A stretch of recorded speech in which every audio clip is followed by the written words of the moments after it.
हलचल TV network और आप देख रहे हैं हलचल टीवी न्यूज़। हर हलचल पर नजर, हर हलचल की खबर। नमस्कार दर्शक मित्रों, हलचल टीवी न्यूज़ में आपનું हार्दिक स्वागत है। चारुतर विद्यामंडळ संचालित विद्यानगरनी राणक होस्टेलમાં જમવામાં જીવાત નીકળતા વિદ્યાર્થીઓનો હોબાળો। કોઈને જાણ કરી તો ડિગ્રી લેવામાં અવરોધની રેક્ટરની ચીમકી। યુનિવર્સિટી હોય કે શાળા, શિક્ષણ મેળવવા આવતા વિદ્યાર્થીઓ હોસ્ટેલની સુવિધા મળવા પામ્યા બાદ જમવામાં જીવાત આવે તો શું ના સવાલ વિદ્યાનગર ખાતે આવેલ ચારુતર વિદ્યામંડળ સંચાલિત રાણક હોસ્ટેલમાં જમવામાં જીવાત નીકળતા વિદ્યાર્થીનીઓ દ્વારા હોબાળો સર્જ્યો હોવાનું જાણવા મળ્યું છે। વિદ્યાર્થીઓ દ્વારા હોબાળો સર્જાતા હોસ્ટેલ રેક્ટરે જો વાત બહાર ગઈ તો કેવી રીતે ડિગ્રી મેળવો છો ને ચીમકી આપતા વિવાદ વકરવા પામ્યાનું જાણવા મળ્યું છે। પ્રાપ્ત વિગતો અનુસાર શિક્ષણ માટે વિદ્યાર્થીઓ શાશ્વત નગરીને પ્રાધાન્યતા આપતા હોય છે, તેમ પ્રવેશ મેળવી રહેણાંક તથા અન્ય સુવિધાઓ મેળવવા હોસ્ટેલમાં પ્રવેશ મેળવતા હોય છે, પરંતુ હોસ્ટેલમાં આપવામાં આવતા ભોજનમાં જીવાત નીકળે તો જવાબદાર કોણ અને વિદ્યાર્થીઓ સવાલ ઉઠાવે તો રેક્ટર દ્વારા ચીમકી આપવામાં આવે ત્યારે વિદ્યાર્થીઓની હાલત કફોડી બનવા પામતી હોય તેમ વિદ્યાનગર ખાતે આવેલ રાણક હોસ્ટેલમાં વિદ્યાર્થીઓને આપવામાં આવતા ભોજનમાં જીવાત નીકળતા વિદ્યાર્થીનીઓ દ્વારા હોબાળો સર્જવામાં આવ્યો હતો।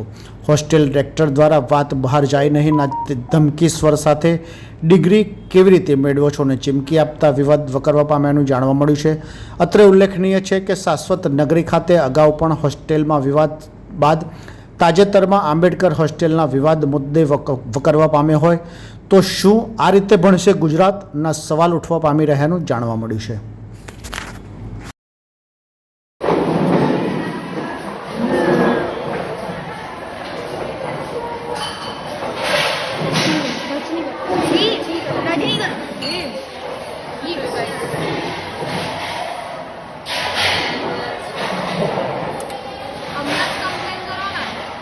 मैंने वीडियो तो नहीं बोलूँ गाइज हम लोग राणक हॉस्टेल में रहे थे અને અમે લોકો અમને લંચ કરવાનું હતા મેસમાં। અમે લોકો બહુ બધી વાર કમ્પ્લેન કરી છે કે અમારા ફૂડમાં ઇન્ફેક્શન બધું આવે છે, પણ they are not taking it seriously. They are telling કે બધું નહીં આવતું। અને હમણાં અમે લોકો લંચ કરતા હતા, મેં દાલને ભાત દીધું છે, મેં એક રોટલી પણ ખાધી શાક સાથે, અને મારા રાઈસમાંથી આ નહીં ખબર કયું વોર્મ છે, I don't even know the name, એ નીકળ્યું છે। એટલે બ્લર કેમ થઈ ગયું બ્રો? મારું નામ માહી છે, અમે લોકો હું મોરબીથી આવું છું। અહીંયા હમણાં લાસ્ટ કેટલાય ટાઈમ થયા ખાવામાં છે ને જરા એ લોકો છે ને બિલકુલ બી હાઇજીન નહીં રાખતા, જીવડા બહુ નીકળે છે, વોર્મ્સ અર્થવોર્મ્સ એવું હાલતા કાંઈ ખાવાનું ઢાંકતા નથી, બધું એમનેમ જ છે ને ઓપન પડ્યું હોય છે। અને અમે પછી અહીંયા કમ્પ્લેન કરી છે ને તોય આગળ છે ને કાંઈ લોકો ઇસ્યુ છે ને લઈ નથી જતા। અહીંયા ને અહીંયા અમને લેટર ને બધું college level, hostel level, university લેવલે કોઈ કાંઈ એક્શન જ નથી લેતું ને રેક્ટર તો અમને અહીંયા છે ને રિસર્ચના ટોર્ચર જ કરે છે કે લેંગ્વેજ યુઝ કર, અમને કાંઈ પણ કહીને તો ડાયરેક્ટ અમને છે ને ખીજાઈને જ કાઢી મૂકે છે। અને હાલતા ઇલેક્ટ્રિસિટીનો બહુ કટ ઓફ રહે છે ને પાણી તો ગમે ત્યારે બંધ થઈ જાય છે અને કોઈ સરખી રીતે જવાબ જ નથી દેતું। પછી ઘણાને હેલ્થ ઇશ્યુઝ થયા છે આના રિલેટેડ, તો પછી અમારી જિમ્મેદારી કોણ લેવામાં આવે એમ? કઈ હોસ્ટેલમાં રહો છો તમે? રાણક હોસ્ટેલ। તમે કમ્પ્લેન કોને કરી આપણા? અમે અત્યારે પેલા રેક્ટરને એ લોકોને કરી તો એ લોકો એમ કીધું કે તમને અગર ન પોસાય ને તો તમે પીજીમાં મૂવ ઓન કરી દો, કાં પછી તમે લોકો બીજે રહેવા વયા જાઓ, તમને ન પોસાતું હોય ને તો તમે લોકો ન ખાઓ।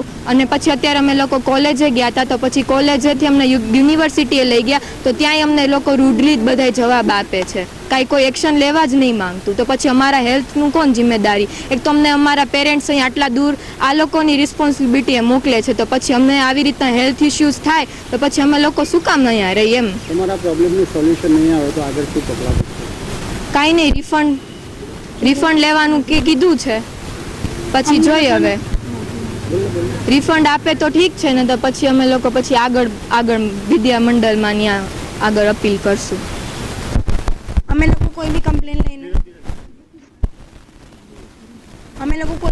લઈને જઈએ ને તો એ લોકો એવું કહે છે કે તમને લોકોને ટાઈમ લિમિટ અને બહાર ફરવું હોય છે ને એટલે તમે લોકો કમ્પ્લેન આવી ફાલતુ લઈને આવો છો।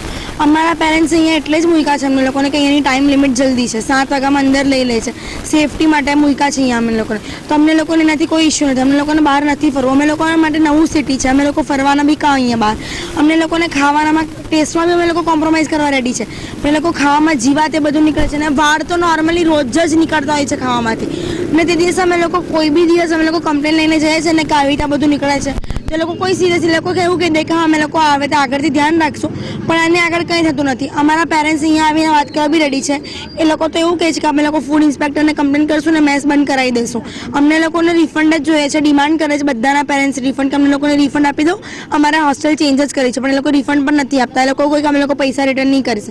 અમારા બધા પૈસા એ લોકો એક સાથે જ લઈ લીધેલા, ઇન્સ્ટોલમેન્ટમાં બી નહીં લીધેલા, એટલે એક બી પૈસા અમે લોકોને રિટર્ન બી નથી કરતા કે અમારા કે હોસ્ટેલ ચેન્જ થાય. બધા ઇસ્યુ અમે લોકો કીધા છે તો અમે લોકો કોઈ સિરિયસ સ્ટેપ્સ નથી લેતા. ને વોર્ડન્સ અને રેક્ટર એટલા રૂડ છે અમારી સાથે, એટલી ખરાબ લેંગ્વેજમાં વાત કરે છે ને, એટલે પછી એ લોકો એવું કહે છે કે તમે લોકો અમારી છોકરીઓ જેવા છો. અમારી મમ્મી અમારી સાથે ઘરે આવી રીતે વાત નથી કરતી, અમારે એ લોકોના આવા બધા એક્સપિરિયન્સીસ નથી. તો હવે આનું શું કરવું? પણ કોઈ નિરાકરણ આવ્યું નથી, તો એના માટે પણ જલ્દીથી એવું કરવું જોઈએ કે ગયા વર્ષે પણ આ બધું નીકળેલું ને કીધેલું તો પણ કોઈ એક્શન લેવાયું નથી એના માટે. ये है हलचल टीवी नेटवर्क और आप देख रहे हैं हलचल टीवी न्यूज़। हर हलचल पर नज़र, हर हलचल की खबर।